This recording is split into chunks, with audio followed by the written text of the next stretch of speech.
unemployment that's kind of getting, but not terrible. Inflation is still high of the Fed's mandate. So to me, Welcome back to Financial Education and Business. So it looks like we're gonna have FOMC meeting going on right now. So of course I have to take a break from my lunch and check it out with everybody. So let's see what happens. We're gonna be watching Bloomberg, reacting to that, and then we're gonna be on X. It's gonna be all on my phone, so out. I've actually never done it this way before. So let me just unmute myself from Bloomberg and let's watch what happens. Where things are getting a little bit effervescent out there, a little bit exuberant. So to me, what is concerning is the fact that there's absolutely no volatility in the market. Look at, bond volatility. You look at implied volatility in the bond market or in the equity market. Absolutely no concern. So to me, the lack of volatility in this environment is also troubling because you tend to see a lot of investors kind of getting involved in the sense of security and continuing to sell vol anytime you have a pop and vol. That's an environment that is concerning, given the fact that we do have a decent amount of risk. We're going through a shutdown right now. There's potential.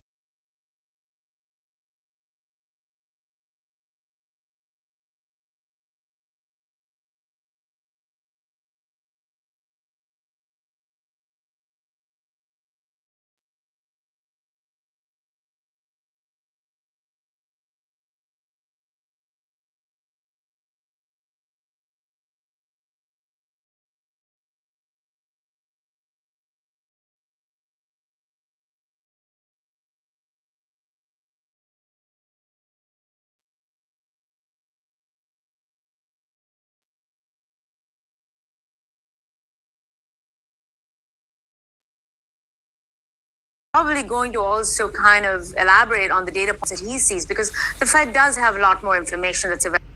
So looks like the Fed cut target range from benchmark rating of 25 basis points to 3.7. So it looks like they are going to be doing that 25 basis point cut. Fed says minor dissent in favor of half point cut. So we have a dissent there. Somebody in fact does want to go at a 50 basis point cut, but the Fed decided to cut the 25 basis points. So here we go. FOMC, they're going to be reacting. I've been in front of some of them recently, and they're eager to learn, and their heads are spinning like ours are spinning over this moment we're living in. I'm still saying it's coming out of COVID. We're maybe beyond that somewhat here there, but now we have this shutdown. You said the word when we came in here in our show preparation. The first word out of your mouth was odd. The most recent data, the only data we have is inflation, and headline and core around 3%, and the Federal Reserve set to cut interest rates at 25 basis points. I understand why, because they're worried about the labor market, but it's a kind of awkward situation not to have that official labor market data and still to be looking to cut interest rates with inflation around 3. And again, the dovish, hawkish tilt of a traditional Fed meeting, maybe it's out the window. We'll have to see. That Fed decision just around the corner. Let's check out the market. Start with equities. Equities this afternoon positive for a fifth consecutive session on the S&P 500, up by 0.2. In the bond market on 2s, 10s and 30s, a snapshot of fixed income yields higher at the front end of the curve by 2 basis points, likewise on 10s. With that Fed decision, here's Mike McKee. A divided Fed cuts their benchmark lending rate by 1/4 percentage point and says they are going to end QT December 1st. There are 2 dissents as policymakers reset the target range to 3 3/4 and 4%. No surprise, Stephen Byron dissents in favor of a 50 basis point cut as President Trump wants. And Kansas City Fed President Jeffrey Schmidt dissents on the other side in favor of no move. The Fed's administered rates for interest on reserves and the primary credit rate mechanically decreased by 1/4 percentage point along with the Fed funds target. As for the balance sheet, the Fed will stop redeeming maturing Treasury securities at the end of November. Principal payments will be rolled over going forward. The mortgage cap of $35 billion a month remains in place, but as of December 1st, all principal payments on maturing agencies will be reinvested in Treasury bills. Fed officials gave a nod to the government shutdown in their economic assessment, noting that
I have to say that is really good earnings report. FOMC, to be honest, if it was a 50 basis point, I think the market would react it on the negative side. So that would have been a negative sign that the economy is not doing as well, and the Fed has to step up even harder to slow things down. So this 25 basis point is actually a healthy way to go about things rather than just saying, you know what, the economy is actually really bad and we need to fix the situation by doing a 50 basis point rate cut. So to be honest, even though this isn't a lot, we got some dissension here. Schmidt, he said you should have gone for 50 basis points, and then another person says here, obviously in favor of Trump. And then that's in favor of Trump. Trump, he said before that, you know, we should just go 1 basis point, a full basis point cut. That would take care of everything. Obviously, that would impact all the financial instruments out there, like bonds, 10-year, 2-year, 5-year, mortgage rates as well would go down. But this is a healthy way of managing what's going on in the economy. So I have no problem with 25 basis cuts. I think we have 2 more left until the end of the year. So this is a good start to that. However, so the stock market is probably reacting to this here significantly. The S&P still holds pretty strong. Yeah, the Fed cut interest rates by 25 basis points. Alphabet set to report quarter earnings today. Outlook keeps crashing on me, so I don't know what's going on. So the Fed cut is not a bad thing at all. Overall, the stock market, I thought this is going to be good for a company like SoFi. But AMD is obviously up. But Google is going to be reporting. This is going to be good for a lot of like financial companies. It's going to be really good for mortgage rates. It's going to be good for companies that need to raise capital in the long term. So because rates are going to be lower, there's going to be demand for loans and debts, mortgage as well. So really good for a company. If you think about a company like SoFi, is going to be good for them because they are seeing a lot of their clients are starting to use the mortgage through SoFi. So really good for SoFi in the long term. SoFi just reported earnings yesterday anyways. So I was expecting this would be even like better, but SoFi was going to see newer highs on the price, but it looks like it is down. Overall, I don't see this being a negative sentiment at all. Yeah, Pfizer obviously got hit today. They're down 42%. Their entire market cap just got slashed in half. Overall, like we're seeing that the S&P is actually holding pretty good. Like we're not seeing it go down. It actually might be a positive reaction. We may be in the green at the end of the day. So not a bad thing here at all. The S&P is holding strong. The NASDAQ is also holding strong. 137 basis points, 133 basis points it looks like, and it looks like we are actually going up slowly on after the decision was made. It did go down, but I think we may end up seeing in the green. The market always knows this is going to happen, so it's expected. A lot of news like this is kind of written. It's taken into the price of a lot of these stocks. We see that the Russell 2000, this is Russell 2000 companies, about 2,000 companies within the Russell index. It looks like overall reaction in the Russell, meaning a lot of the smaller market cap companies as well has been a positive impact. So this seems like a positive sign overall and not a negative sign. So it looks like this, when you think of like smaller market cap companies that need investments and need capital they need to raise capital to make investments in operations, hiring new people. Looks like overall that was just fine. That was good for those type of companies. So we're seeing the Russell kind of gap up after that 2 o'clock earnings FOMC decision. And I think that is it. The overall reaction seems to be on the positive end. The VIX is, as you can see, the VIX is coming down, as VIX is the opposite reaction to what the market is actually doing. So it's a good it's a good way to see how the economy, how the market is reacting. So the VIX is kind of going down. Overall today, the VIX is almost up 2%. Right now, it looks like it's about, yeah, it's about 2.01% up for the day. Started at 16.42. The VIX is the lowest, some of the lowest has been. If I was to zoom in, as you can see, the VIX is quite low compared to other times in history. So we may see not as low. Well, it is low, but we may see a bounce off that line. As you can see, it could be some kind of resistance. So overall, though, we still got a ways to go on the VIX. I mean, if you're looking, comparing it against what was going on in 2024, around here, it was about 14. What is this? Yeah, 12, 14 in 2024, 12. Right now it's at 16. So the VIX does have at least, you know, it's got to go from 14 to from 16.77 to 14. So we still have more room for the market to go up. VIX is not the highest it's been, the lowest it's been. So I think we still got room there. Obviously, the market already knew that this reporting was going to happen. They were going to react to it. But overall, I think it wasn't a bad FOMC decision at all. I think, a matter of fact, it's a healthy decision. It doesn't signal that we are in a bad economic situation and rates needed to be cut. So I think it's an amazing sign overall. I think we're going to see 2 more cuts of 25 basis points as the year goes on. So we got November and December. And then we're not seeing the economy slow down in any other way besides employment. I saw there was a news. We're seeing some of the FedEx, Target, and Amazon are doing cuts to the number of employees. Also, Microsoft, Intel. I think Microsoft and Intel, they're also doing cuts. I mean, they're doing about an average of about 30,000 cuts in the number of employees that they have. So we may see this across the board, but I gotta say that is the weakest part of the United States economy right now, is the employment levels. Obviously, we can't get those numbers. The government's shut down, so we can't even get the number of unemployed individuals in the United States, which is a problem. What happens once the government opens?